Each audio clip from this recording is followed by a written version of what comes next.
Tuesday afternoon at 3 o'clock. If you are listening live, appreciate it. I'm curious about what you're doing for a job, though, if you're able to listen to YouTube live interview at 3 o'clock in the afternoon. But I do appreciate you joining us if you are listening live. As always, we are sponsored by one of the 15 best dive bars in the state of Tennessee, the Downtown Tavern in downtown Jackson, Tennessee. If you are ever around downtown Jackson on a weeknight or a weekend, stop into the tavern. It is truly an original place, a cornerstone of downtown Jackson. And if you've ever been through Jackson or you live in Jackson, you know downtown is on the upswing. A lot of new businesses, new restaurants are coming into downtown Jackson. The tavern's been there the longest, kind of a stalwart in the area. Stop by Downtown Tavern, Jackson, Tennessee, 208 North Liberty Street. They are open 7 days a week. Today, my guest is Stacy Preston. She is the executive director of All Saints Immigration Services. All Saints Immigration Services became a U.S. Department of Justice recognized organization in 2020, enabling staff to provide low-cost legal representation and advice to immigrant neighbors in West Tennessee. With the help and support of All Saints Anglican Church in Jackson, Tennessee, they opened their doors to their first client in November of 2020. Stacy Preston, as I said, is the executive director and a Department of Justice accredited representative. She has an undergraduate degree in Spanish and a Master of Arts in Intercultural Studies from Union University. And she is the founder of All Saints Immigration Services and has had a long history of being involved in the immigrant community. She is passionate about being an advocate for immigrant rights and community awareness of the immigrant experience. Stacy focuses on family-based immigration cases and adjustment of status. And before I kick it to you, Stacy, I want to thank you, first of all, for sitting down to have this important conversation. I think anytime we talk about these huge narratives like immigration, oftentimes the human element is lost in these discussions. And I think that during this time of year, with the presidential election coming up, immigration is a narrative that gets weaponized a lot, along with other narratives. Immigration is not the only one, but it is a big one that oftentimes is weaponized by one side or the other to try to get votes or to try and scare people into voting a certain way. And the human element gets lost. And so I hope throughout this conversation, we can really focus in on the humanity of what immigration is and the people that are actually living that life. So first of all, and I know this answer, I think, but I want people who are listening to this to find out a little bit about you. How did you end up as executive director of All Saints Immigration Services, and why in the world would you choose something so complex as immigration law to work in? Oh, that's a really good question. Thanks for having me and just letting me talk about this. It's one of my favorite subjects to talk about. I began in 2017 kind of searching for what are my options to work with the immigrant population. It's something that I've always found interesting in college. Through travel, study abroad, and different experiences, and just the experience of migration as a whole has always been fascinating to me, and have always wanted to somehow involve that in the work that I do. I've been in Jackson for a long time now, and that's very limited here. And so through my research and a Google search, I came across the opportunity through the Department of Justice to practice immigration law as a non-attorney. And that was very intriguing. And I knew from my past experiences, just within my own desire to learn Spanish and understand the immigrant community, I had just kind of immersed myself in those places that I could locally and then abroad as well. And through that, just began to learn about the immigration process.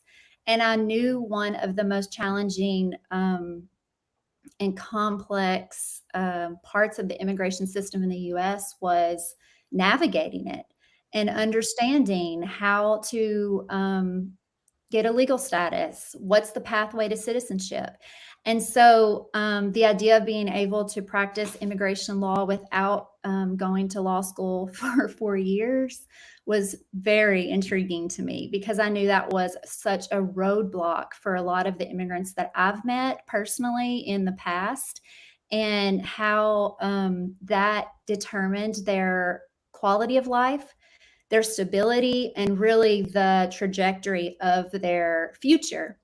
And so I began to explore this option with the local church that I'm a part of at All Saints Anglican Church, because you need the support of a nonprofit organization. And at the time, we were not our own 501c3, and we needed that support system to help us get started. And so they happily agreed to explore this and support us. And so that was in 2017. And after going through a long process of earning immigration law, taking CLE courses, job shadowing, taking tests, building up a resume, finally in 2020, we became accredited and were able to open our doors and serve clients that way. So that's a quick story about just how we got to this point, and opening up a nonprofit that didn't exist and now exists. And now we're able to do that work. And that's how we're able to do that. Yeah. That's a long road.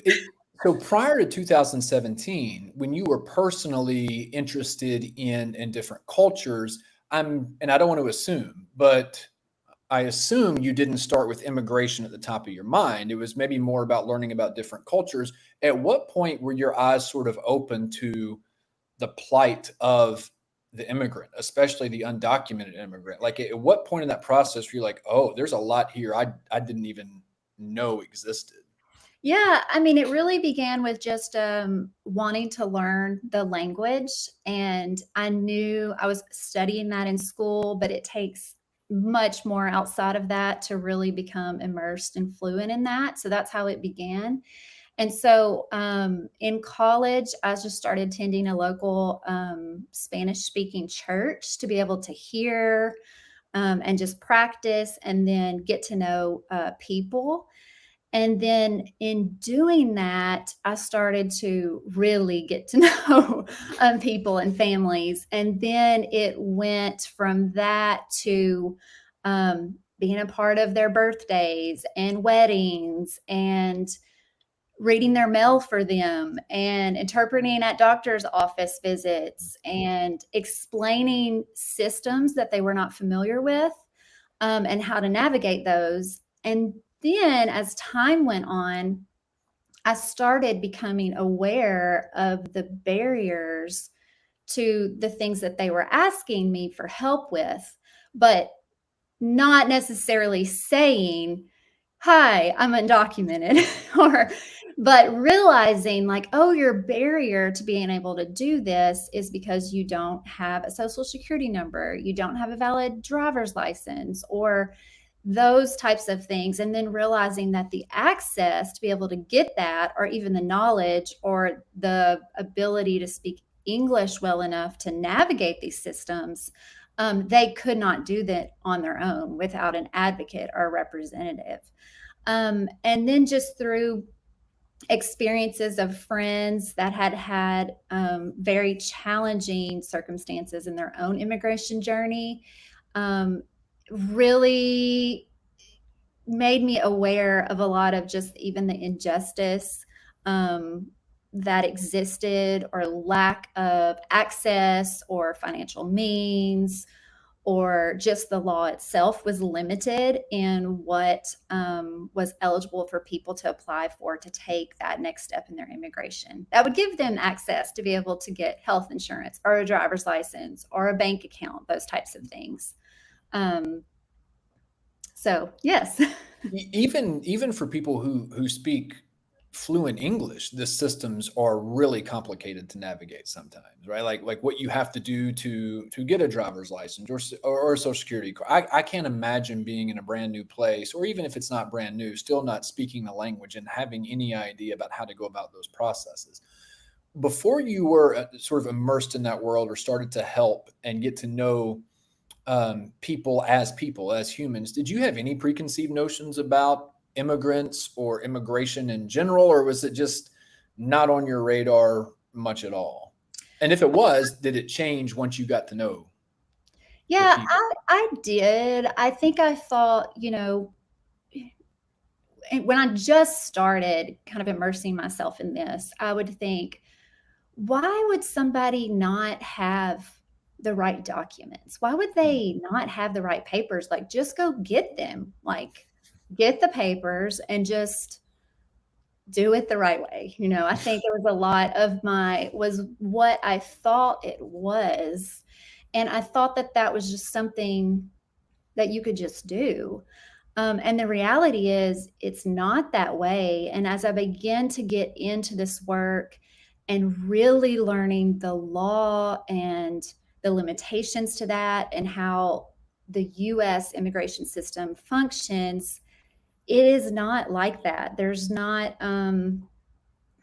It's not just a wait line that you get into. You have to qualify for that wait line. You have to be eligible to get into that wait line.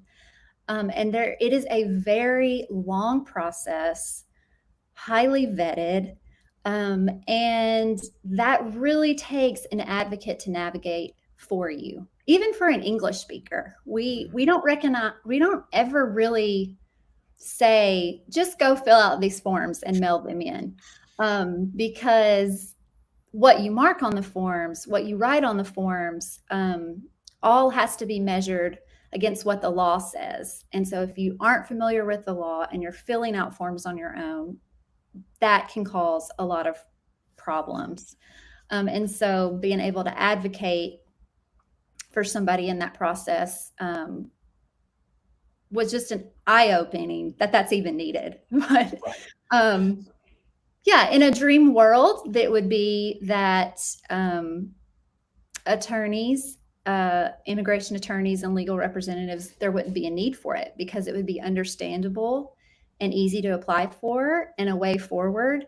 But currently, it's incredibly hard to do without representation. And let's talk specifically about some of the things that you all do with All Saints Immigration Services, because I do think there is a narrative out there, and we'll get into the larger narrative of immigration and how that's being used right now in culture, specifically in American culture. But I think there is just a general misunderstanding of how complicated and nuanced the process is of becoming a citizen, or what pathways are available, or how that even starts. So I want to focus this right now in West Tennessee because that's where you have your experience. So for people who don't understand the process, me being one, let's say someone comes to your office and they say, "Hey, I'm here. I'm in West Tennessee. I crossed at the southern border. I had family here. I am not. I don't know if legal is the right word. I don't even know the exact vernacular to use here. What process do you all do from the very first contact with someone who is asking for your services?" Okay, so we start, we focus on family-based immigration. So I'm going to back up a little bit and just give you a context that there's really three main ways to come to the US, and that's through a family member, through employment, or through the refugee system. So we don't work with employment, and refugees are brought over from another country. So they are assigned refugee status before they get here. So we don't work with bringing a refugee here. So they would already enter the country with that status. Okay, So, can I stop you real quick right there? yeah, Okay, yeah, because this is something that's brand new to me too. I think when you hear refugees, there's this idea that people just cross the border and they're like, "Hey, now is asylum and refugee the same thing, or is that different?" okay, so they meet the same definition of somebody that's being persecuted based on their race, religion, political opinion, social group. However, to qualify for asylum, you have to be physically present in the US. So you would have to come into the border, your feet physically in the US, and say, "I want to claim asylum." For refugee status, that is processed through the United Nations. That's processed in normally a second country. So like the country that they were escaping because of, natural disasters, war. They apply for that status with a United Nations like employee. They are normally living at a refugee camp for many, many years. The United Nations assigns them a country that they were going to go to that accepts refugees to live in. Every year, the number of refugees is set by the president, so that can change each year. The US has a number they'll allow in. They let that number in, and after that number's filled, they don't accept new refugees for the next year that comes. So the refugee process is very different than the asylum process, although they meet the same definition of what they would be required, the standard to come into the country. Okay, that makes sense, because I do think there is this idea out there that people are just rushing the border. And I'm not down there, I don't know, but there's people are rushing the border and they're like, asylum, I'm here, 2 feet in, whatever, and then like do something with me.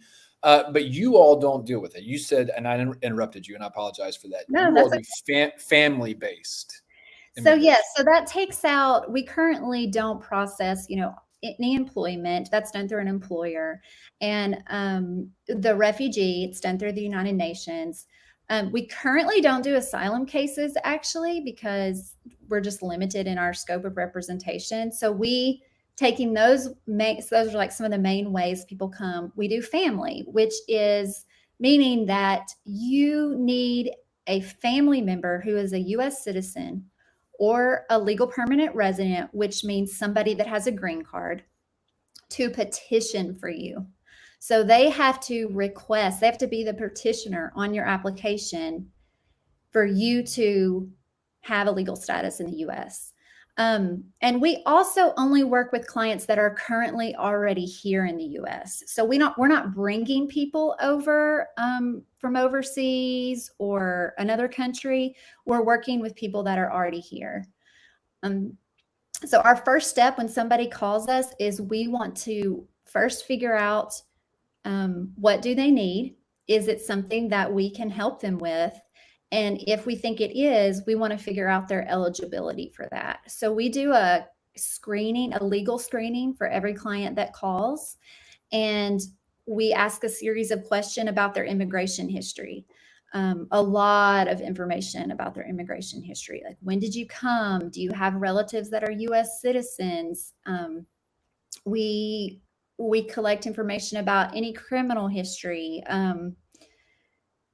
Have you been a victim of a crime? We go through all types of information. And once we have that information, we can kind of see what process they might be eligible for in immigration. And then if we're able to take that case and they're eligible, we'll move forward with their petition. We will file the forms for them. Then we can represent them in their immigration interview if needed. And we walk through that process for whatever next step that they might need in their I think this is a good spot in the conversation to ask what life is like for an undocumented immigrant who's living, and we'll just say West Tennessee because this is where we are. First question is this: anyone who's come to you all for services, what's the longest that they've been here living as an undocumented immigrant that you've seen? I think the longest that we've seen a client that we've been able to help is probably 28 years. Wow. Okay. And just to give you some context is like, people are not wanting to be undocumented. People are not wanting to stay in this situation. There is a barrier to them being able to take that next step. So they aren't just hanging out for 20 years. It's a very poor quality of life. They have little access to any type of, they have no access to public benefits, but even to just resources in general. And you can be taken advantage of very easily in their situations. It's a very vulnerable population. So they are generally in this position because they don't have an avenue or a pathway that they're eligible to apply for. And so this is why this can be somebody could be here for 28 years and then all of a sudden they're eligible because either their situation has changed, a family member is a US citizen, or something has changed in their circumstances that allows them a door that's opened for them to be able to apply for something with immigration. Someone who is undocumented, obviously they, if they've lived here 28 years, they're working. Now, I think there is and I think I learned this in our previous conversation, and I could be wrong, so correct me if I am. If they are working, do they have a code from the government, like a work code that they're given, or is this something different? So it's not permission to work. So you don't have permission to work if you're undocumented. However, Okay. there is a expectation that you are going to have to find a way to survive. You have to be able to figure it out if you are going to stay here without a legal status. And so the government does give, well, the IRS gives ITIN numbers, which is it's an identification tax number. This number allows someone to be able to pay taxes that they would owe on money that they make. It doesn't give you the ability to work legally. However, billions of dollars are paid by undocumented immigrants per year that go into our economic system, and they do not receive any benefits back from that because they don't have valid social security numbers. And they don't get that back in from the system because of their status. So there are, yes, I mean, in a way, they do have a system set up where they're able to pay taxes, and that's how that we have those numbers and that we know how much is being paid into the system from undocumented immigrants. Yeah.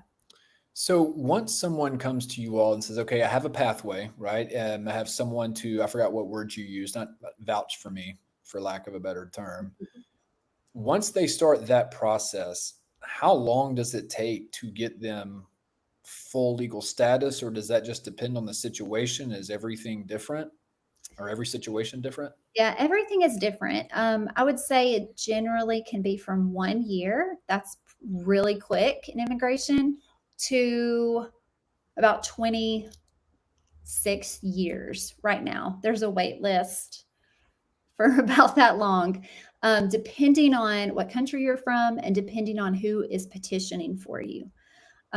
We do have wait list in immigration just because of a large backlog of how many people are applying.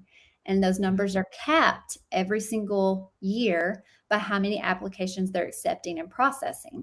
So when it's capped and they meet that limit, it creates this backlog. So for some people, the wait is very, very, very long. And that can be really discouraging when you're telling a client, you are eligible, but there's not we would say a visa available for you right now because you have to wait, 25 years for that visa to become available for you to be eligible. So it really depends on the client's situation and where they're at in this process. What countries have longer wait periods, and why do those countries have longer wait periods? Mexico, the Philippines, and India and China, I think, all have the longest wait lines. And that's really because of obviously our history. We border Mexico. So you're going to have more people wanting to come from Mexico than you are, Norway or somewhere like Great Britain. So those countries don't have the large amount of backlog because you don't have as many people applying to come as you do from the countries that I just mentioned. So that is how these wait lists get longer, just based on maybe that country's population, what's happening in that country. And that is what builds up. I mean, obviously, geographical location, that's going to be a factor too. And so you build up these wait times based on a lot of different factors. The majority of immigrants that you all have served in the last 4 years, are they coming from a specific geographical location mostly, or is it just from all over? It is from all over. We've seen clients from over 30 countries at this point. We have, I would say recently, there's been a large amount of Central Americans that have come to West Tennessee. It can be pretty diverse. I would say currently arriving at the border, and then eventually making their way towards where we are is probably a large amount of Central Americans. I'm sure. I mean, that's just because, I mean, there's so much unrest in Yes. that part of the world right now. So, and this is a general question, but would you say that most immigrants who are coming, and we'll just say from Central America right now, do they have an idea of what the reality is like in America for them once they get here, or do they do they have a fictionalized version of what someone's told them about America, and then they get here and they're like, wait a second, this isn't what I thought this was going to be? Mm-hmm.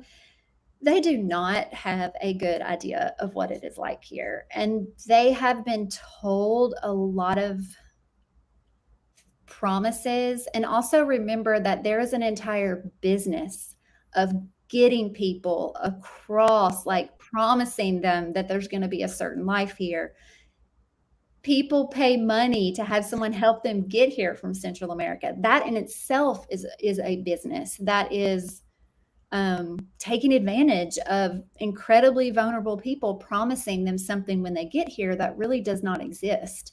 And so they will set out on this journey, often by foot, to cross through all these countries to get here, and have been promised a certain type of life, and then arrive. And as they try to settle in or find, a home, it's not what they thought it was.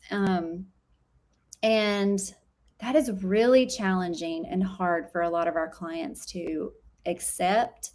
There's so many barriers, and it is not what they picture America to be from their home country. It just doesn't equal out once they get here what they were promised.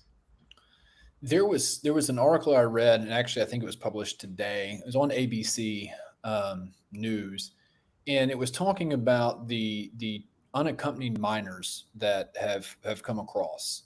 And I know you guys deal with family stuff, but have you heard any of that, or how does a child get across unaccompanied, or is this just a situation of parents realizing how desperate their situation is in their home country, so they just, like, for the betterment of their child, this is what they think they should do?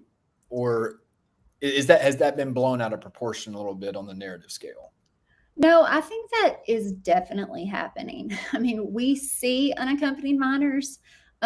We see also, I would say that a lot of the children that are coming to the border, once they get to the border and they're alone, let's say they have no parent or adult with them, they are likely trying to reunite with a family member that's already in the US.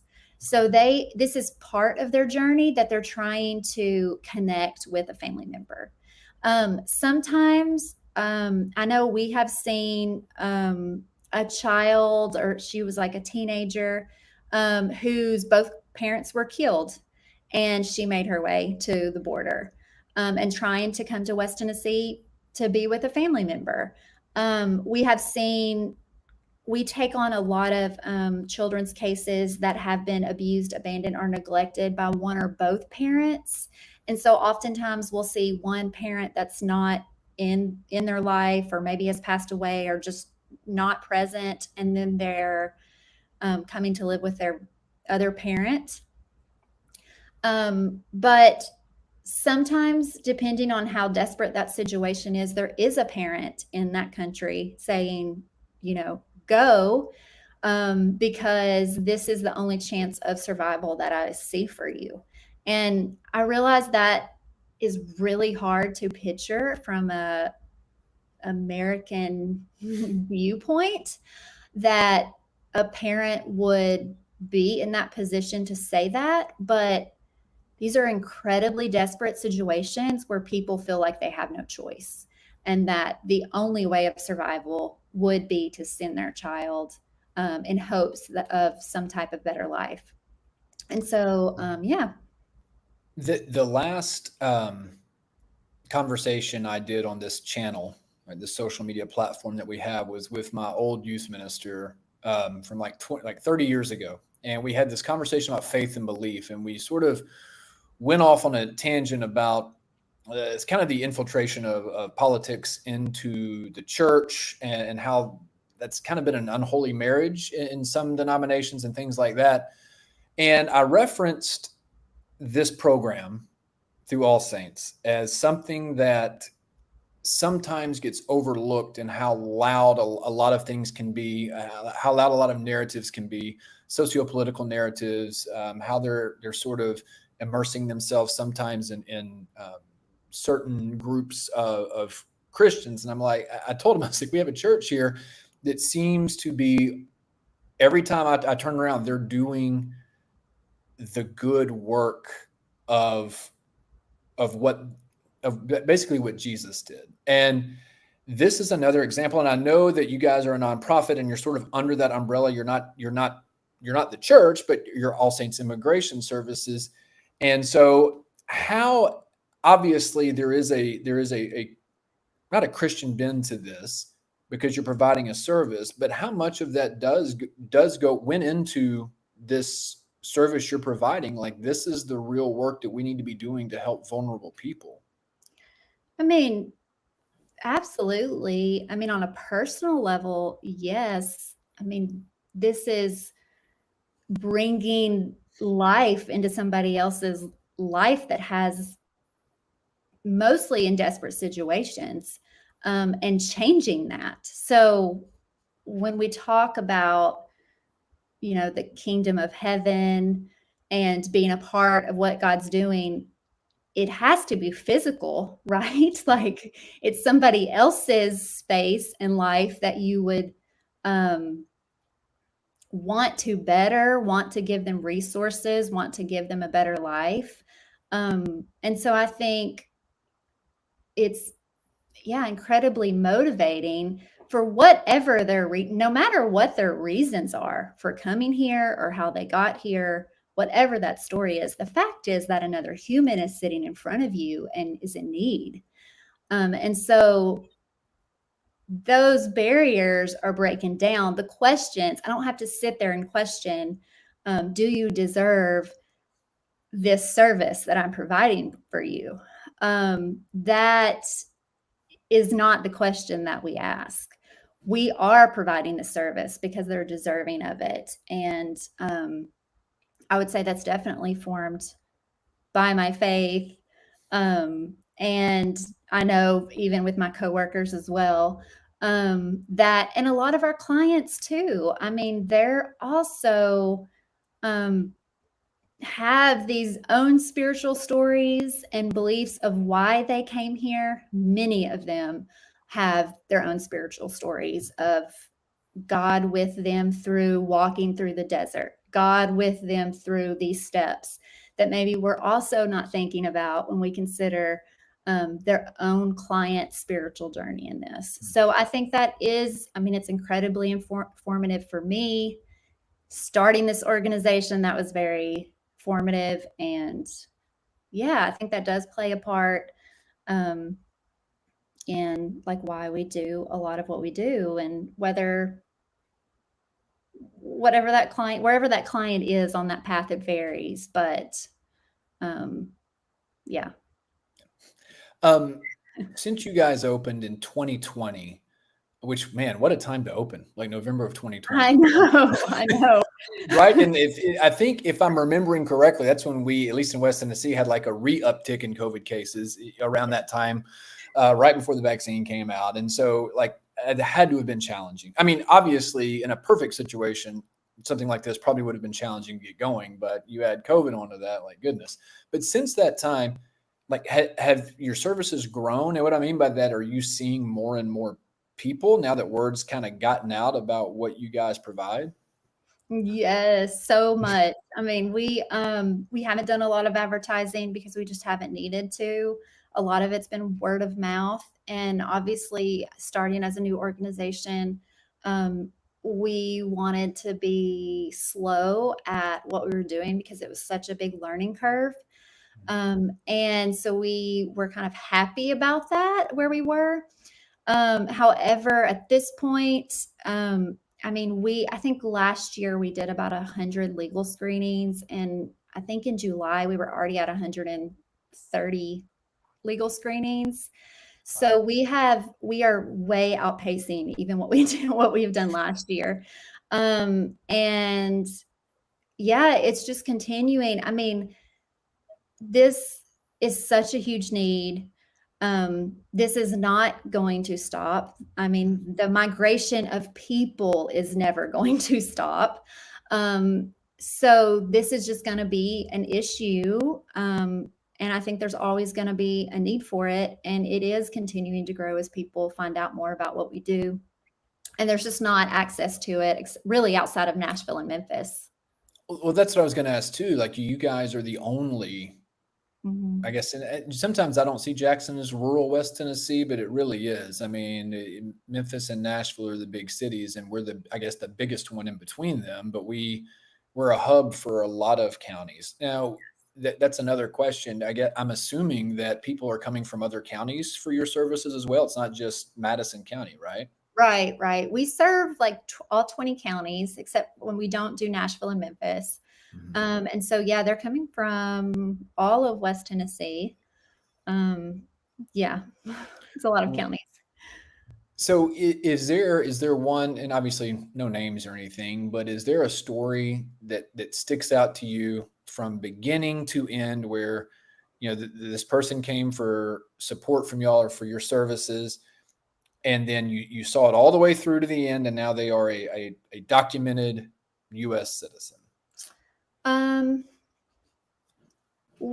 Okay, let me think of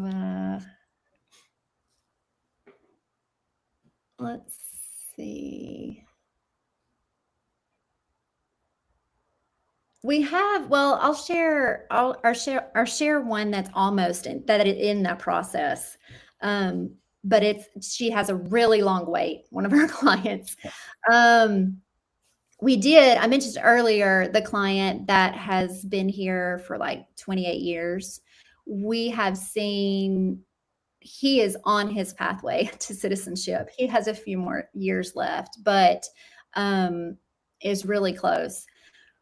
What we began filing in 2020, 2021, and even 2022, because immigration takes so long, these processes are so long, we are now seeing a lot of the fruits of that.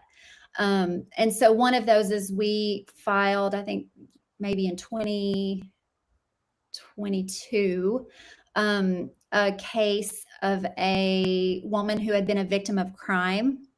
I haven't really touched on those cases yet, but we take cases of humanitarian cases of people who have been victims of crime or domestic violence or witnessed a crime. And she had been assaulted at her place of employment and was eligible for a pathway to get a visa that will lead to a green card, and then later can apply for citizenship. And so part of that process, it's actually about a 10-year wait. However, when we applied, she was going to get her work permit that would allow her to work and get a driver's license and a social security about at the halfway mark. And for whatever reason, immigration processed that quickly, and we got that at about the 1.5 year mark. And so we were able to call her and say, yeah, no, we told you 4 years, but hey, your work permit came in today.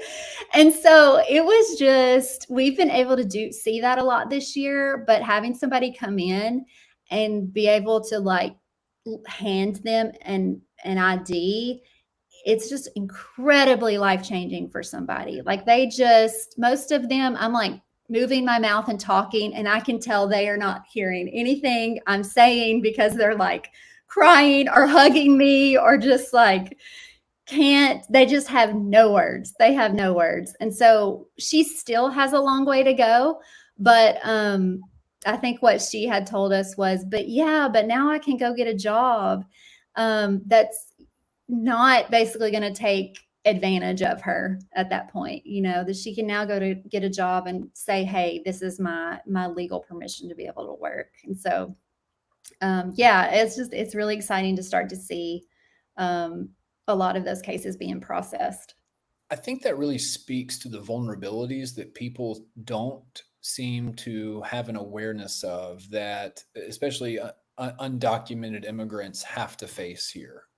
They're not part of the system, so to speak. They don't have any protections necessarily. I'm sure that they're always under the fear or threat of something happening too, with the way that the political climate is as well, or being found out, or, and again, this is all conjecture on my part. I'm just thinking from the outside what someone must feel like if they're in that situation.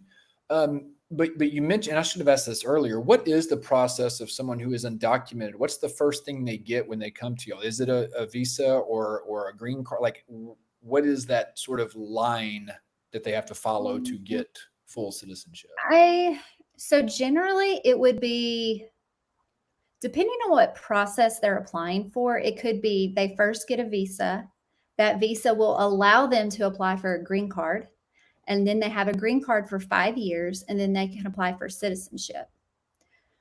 Sometimes, for example, if you're married to a U.S. citizen, you can apply directly for a green card, and then you can apply for citizenship after that. It's on a scale of like undocumented to visa to green card to citizenship is the ultimate goal. But to get to the end, that's years. That's years. Right. And you mentioned, and you just shared this story, and I think you mentioned a previous conversation we had in the spring, where another pathway is if you are victimized. Is that correct? And so if you're a victim of a crime and you're undocumented, that can put you on a pathway? Yes. So Congress put in place, because we're family-based, most people need a relative to petition for them. If you don't have that relative, you really don't qualify for anything. However, what was happening is you would have people that had either witnessed a crime or they were the victim of crime, and they were afraid to report those to local police. And in order to help people and have safer communities, they put into effect this law that if you will work with local police and report these crimes, you can be eligible based on being a victim. It's not guaranteed, but your eligibility can be opened up the door to apply for a visa that will then allow you to change and adjust your status in the future to get a green card. It's only certain qualifying crimes. It's not every crime, but we will help our clients make sure that they've worked with local police, that they've reported this crime. And then if they're eligible, we'll take on that case. It can also be victims of domestic violence. You often will see a spouse that's a U.S. citizen and they married somebody that's undocumented, but they use their U.S. citizenship as a way to abuse the undocumented immigrant. So they'll say, no, I'm not going to petition for you, or they will keep that person undocumented as a way of control. And so we see that often too, where they're going to say, no, I'm not petitioning for you. And they kind of use that against them, or a lot of different scenarios. So this is an avenue, a humanitarian way that they do not need a relative. They self-petition in these instances. And so we help them self-petition, and that's when they can qualify. And it's the same with our children's cases. We take on those fall in the same category, where if they've been abused, abandoned, or neglected, they self-petition instead of needing a relative to petition for them. They qualify just on the fact of that abuse and being a minor child. Before we sort of transition into like the more general conversation about immigration, and the connotation even that word has when it's said out loud, depending on who you are, you know will receive that word, and it will cause a vastly different response in two different people depending on their viewpoints. Um, but can you sum up? I mean, you've done like an excellent job of getting into the details of what this whole process is like, and it's so much more nuanced than I think anyone would ever even imagine who's never like been in it like you have. But can you like briefly sum up the difference in quality of life of someone who is undocumented or even on a pathway to citizenship, and then someone who has finally reached that full citizenship as a United States citizen? Like how different are those lives comparatively Um, speaking? I would say, I mean, it's totally opposite. It's 100% different. Um, so many of the things that you benefit from as a U.S. citizen, um, are they're not eligible for it. For example, just to kind of name some of the things that when you live undocumented is you don't, obviously in Tennessee you can't get a driver's license. You don't have social security number. You cannot work legally. You can't qualify for any public benefits. You have to pay out of state college tuition if you want to go to college. Health insurance, you don't qualify for health insurance. And even, smaller services, it's very hard to get. It's challenging to open a bank account. It's not impossible, but it can be challenging because it's confusing when somebody doesn't have a valid ID. Um, and there, even those small things are hindrances to doing the basic things that you need to do, in your day-to-day life with your family, with your kids. Some of those, it's just so complicated to do that. And so those are some of the barriers that are slowly through the immigration process becoming a legal permanent resident. You have a little bit more, but until you fully become a U.S. citizen, a lot of those benefits don't come until you have been a legal permanent resident for a certain amount of time or you become a U.S. citizen. So it's very limiting, and there's just so many lack of resources. I mean, you can go to the emergency room. You're not going to be denied emergency care, but it can be really complicated getting like into a clinic, or definitely not getting health insurance or any type of program like that. So there is, and this is where we can kind of shift into more of a broader conversation about immigration and the way that it's being presented and has been presented for a long time. I mean, this isn't anything new. It just seems to ramp up around, election years, especially presidential election years. And there is a narrative that immigrants who are coming into America are not vulnerable. In fact, it's the opposite. It's like they they are the ones who are victimizing U.S. citizens who are already here. There are those narratives out there, and they are very loud, and they're being pushed very aggressively. As someone who literally works with immigrants, and you are part of the process, you understand how complicated it can be. What are some of the sort of these larger narratives that are out there right now that you hear them, and maybe you don't pay attention. Maybe I need to be more like that. You hear them and you think that couldn't be further from the truth. Like that's not reality at all. Like, are there things that stick out to you that you hear that maybe on the news or you hear people say and you're like, that's not in this world at all? Yeah, I definitely. So I mean, I would say, look, the majority of the people that are even currently, even and even in the past, honestly, coming to the border, they're coming to the border because they want to do this correctly. and their families. You know, there has been a time in our immigration history that I think a lot of people that were coming were like men who wanted to work in some type of agriculture, who are providing for their family and sending money back home. It has drastically shifted. And that's who we see too. We see families. We see children who were brought here by their parents by no choice of their own. We see, people who have been here decades, people who are trying to reunify with their family, people who have US citizen children, or everybody in their family literally has a different legal status. So they're just trying to all get on the same page to have some type of family stability. And sometimes the myth, a lot of things, like there's so many myths out there, like criminals, that everybody's a criminal, or these things that the reality is a criminal, a drug trafficker is not trying to come to our office and get papers and do it the right way. They don't care about that. I'm not saying it doesn't exist, that there are bad people that come into the US. Of course there is, but it is a very, very small percentage.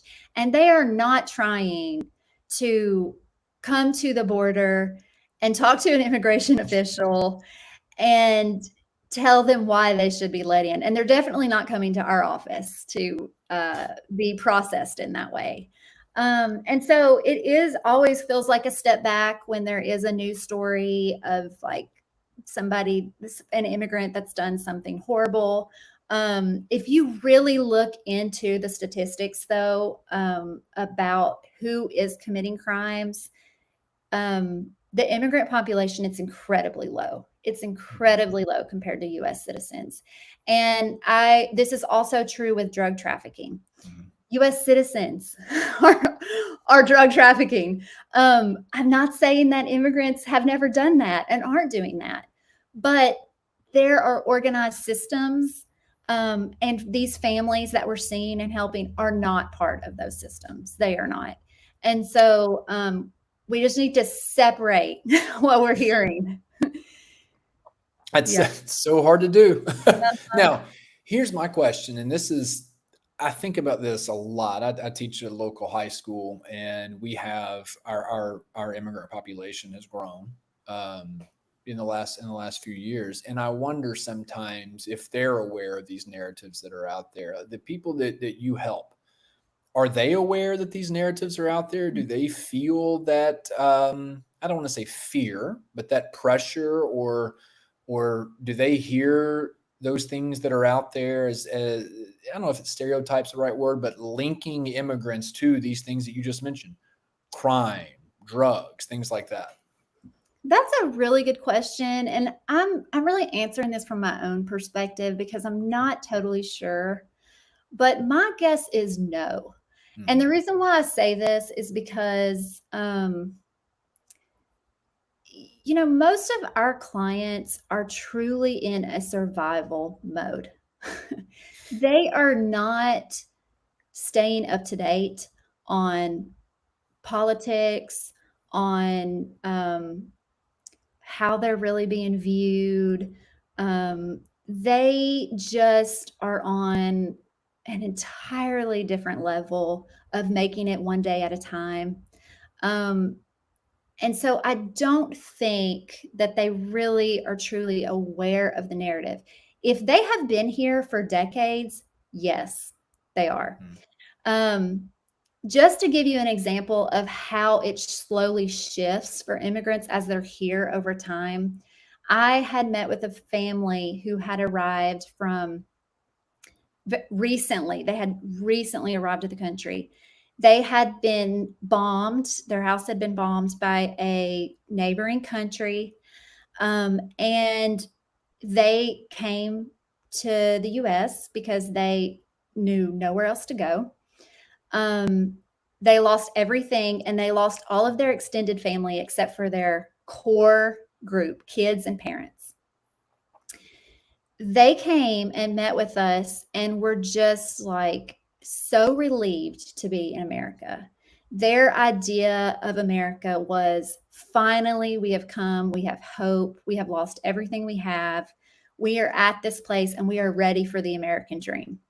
They were just at an all-time high, like just wanting to be a part of the community, wanting to learn English, wanting, like, ready. They were so ready to like move forward. But the reality is they have no idea of all the barriers that it is going to take to cross to get to that point. And I met with them about 6 months later from this, and they were in a completely different, that is not what they were saying. They were in a completely different position.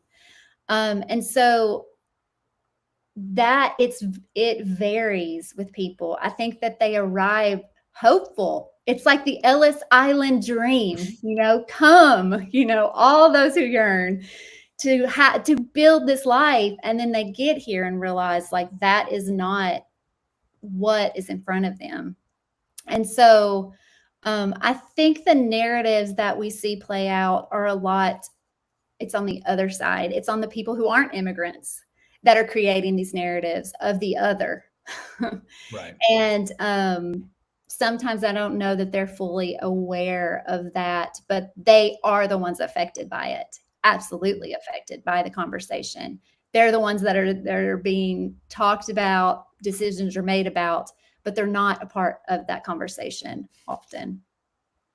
Which is literally the definition of vulnerability. I mean, that's what that is. Like, if you have decisions being made for you that you don't have a say in, and you just have to accept whatever that is. And do those narratives that are out there and the way that people respond to those narratives, does that impact how, not how you do your job? Does it make it any more difficult for y'all to do what you do? Or is it just pretty much like, you're going by the law, this is just what it is? I know legislation can change and that might affect how you do your job.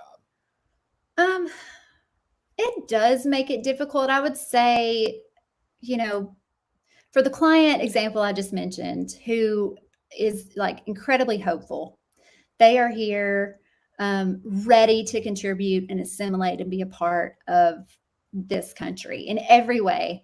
I am not going to be stepping in to say, well, actually, it's not going to be like that for you. I am mostly going to sit with them in that space, listen to their stories, empathize with them on the sadness that brought him here. This was not their first choice. They didn't want this. They want to be in their home country. They want to be with their family. They want to be speaking their language. This is most people. And I would say our clients, we work with a specific client. I'm not talking about every immigrant. We work with low income immigrants who are vulnerable, who have a lot of trauma, who have very little income level. So this is a certain type of the immigrant population. I realize this is not everyone. And not all of our clients are undocumented. Some of them have green cards or different statuses. But lost my train of thought. But what we're wanting to see in that is that they will be able to move to the next stage in that process. And then I got to get back to my train of thought. I was like right in the middle of my sentence. Well, that's okay. Oh, do you mean I can wait for it to come back. I can keep going. Well, I think that's what this boils down to oftentimes, is that probably, and I think I remember you saying this in our previous conversation, if they had their preference, they would rather be in their home country, and their home country be a place where they could raise their family in a way that's safe, and they could, and all of that. Like, of course that would be, but I think in the narrative that's out there, and I keep saying the narrative, but the way that's presented is that a lot of people who are coming over here are like, well, I just got to get to America because then I can make a lot of money, or my life's going to be, this, or this. And maybe that is the case for some, but I truly believe that if it were me, I would want to live my best life in the place where my parents live theirs and my grandparents live theirs, and where, my culture and my traditions are celebrated, and not have to go somewhere thousands of miles away to do that. Yeah. I mean, absolutely. I've never had a client tell me this was like their dream. The situation they're in, coming here, this was like their last option to do. It took a tremendous amount. I mean, and honestly, like most people don't make it to this point. I mean, they have already, when we're talking about Central and South America, or even like, even Africa, things that are happening, large percentage of their populations are dying, whether war, starvation. This is really a last option for a lot of people. And so we see their stories when they come to us, and I realized what your question was, which I was trying to think of, was like, how do you deal with telling these clients like these situations, and especially when they don't have a pathway forward. Because they do come here thinking, okay, I'm ready. I want to start this process. But part of I would even say it's sometimes even a gift in a weird way to be able to explain to a client their legal situation, even if they don't have a pathway forward, because what we're doing is empowering them with information and education that they did not have before. We don't want them to go out and pay somebody else that says, yeah, you're eligible for a green card, give me $10,000, when they're not eligible for a green card. Because what happens is they start a cycle because they're so vulnerable. They continue to be taken advantage of. And it just continues. And so once we can sit down and meet with them and then say, this is why you don't have a legal pathway forward. This is what you could do. This is what maybe your rights are. Maybe something will change in your situation or the law. But informing them of that is also empowering them and giving them the resources they need to not be taken advantage of by somebody else that is going to promise them some type of citizenship or green card or something when they can't get that. You mentioned something, and then this will probably be the last question as we're coming up on an hour, but you mentioned something about like, unless something changes with the law. Immigration law is something that's talked about a lot, and it seems to be really complex. How much does it change? Like even slightly? Like is it something that changes pretty frequently? So I don't know why I'm hesitant. And the overarching, no, we have not had immigration reform in decades. However, small changes are made. A president has the power to not change the law. They cannot change immigration law. That's going to have to go through Congress, which is what we do hope changes, that there's some type of reform. However, if they want to put in an executive order, that does change the situation. But it's generally temporarily. And I say that because it's, litigation, and there's lawsuits put and it closes down, or it's for a certain amount of time. And then so that's very temporary, and it only affects a small amount of people each time. So yes, it does change. It might open the door, and constantly staying up on immigration law is like so important for this job, to know how to advise your clients in the best way possible and see what they are eligible for. But just immigration law overall, it has not been updated in a very long time.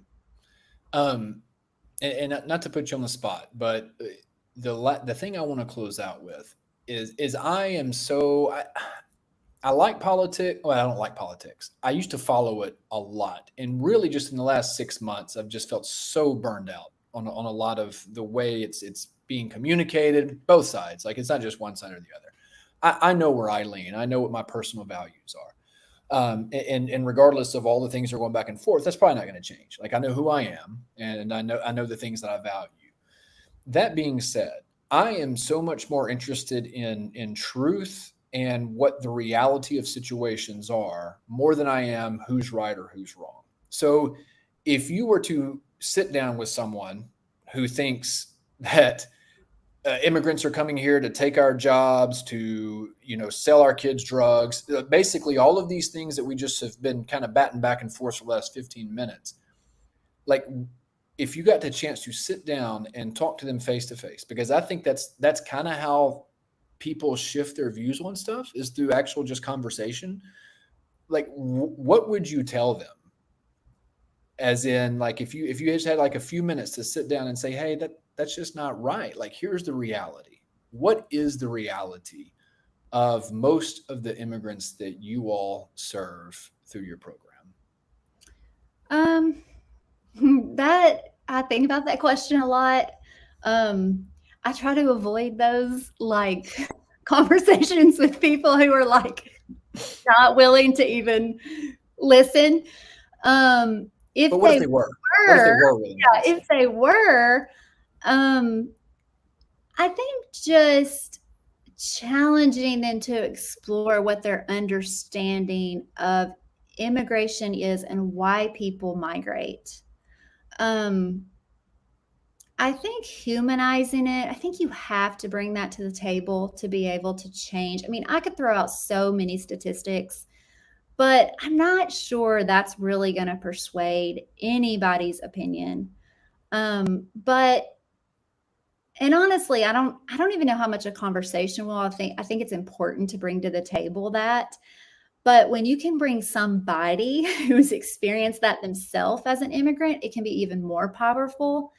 And that's sometimes challenging for us to do because of our clients and them not being able to share or want to share those stories. But I think like having somebody realize, have you ever thought about your family being in this situation? Have you ever considered what you would do if this is how your government was in that home country, or you didn't have food to eat anymore, or your business was taken away, or your home blown up by a bomb? Like, these are real situations that are happening all over the world, and people's lives are affected by those, and everybody wants safety. And they are going to continue to migrate throughout the whole world, not just the USA. Europe is seeing these same problems in order to find safety. It is human nature to do that out of survival. And so look on those people with compassion, listen to their stories and believe them. Like, believe that their stories and what they're saying are true, and like that actually happened to them, and that is their own experience that they're bringing to you. I think just sitting and believing somebody, even that can be really hard for people. I think to say, acknowledge, like, I hear your story and I believe you, and that can be the starting place for empathy. And that can what lead to maybe a change in your own personal belief, is if you can have empathy in that person and their situation and the shoes that they're in. I think that you hit the nail on the head. And I think that's the thing it's probably just missing and has been fading like rapidly, is just empathy, or even understanding for other people, regardless of whatever socio-political group you find yourself a part of. It's finding a human story and hearing that and believing it. And that's important. Like you said, I never really thought about that, because I think we do hear these things all the time, but we're so myopically focused on what we think is right that it just kind of bounces off that shell and we don't believe it. Like, we can hear it, but we just don't believe it. So that's really good. I never thought about that before. Stacey, thank you so much for sitting down and telling this story. And I know that you're sort of telling the story of your services and what you've seen firsthand from other people. But I think this is valuable too, because I think people need to hear that this is real life in West Tennessee. This isn't just happening in South Texas. Like what I mean is, immigration is around, it's everywhere, and they're human beings who are extremely vulnerable, and they are oftentimes they are not cast in that light. Mm-hmm. They are cast in a different light, and it's unfair, and I do think it's inhumane. So thank you for bringing some humanity to this. Yeah, you're welcome. Thanks for having me. Absolutely. Thank you so much. Yeah, you're welcome.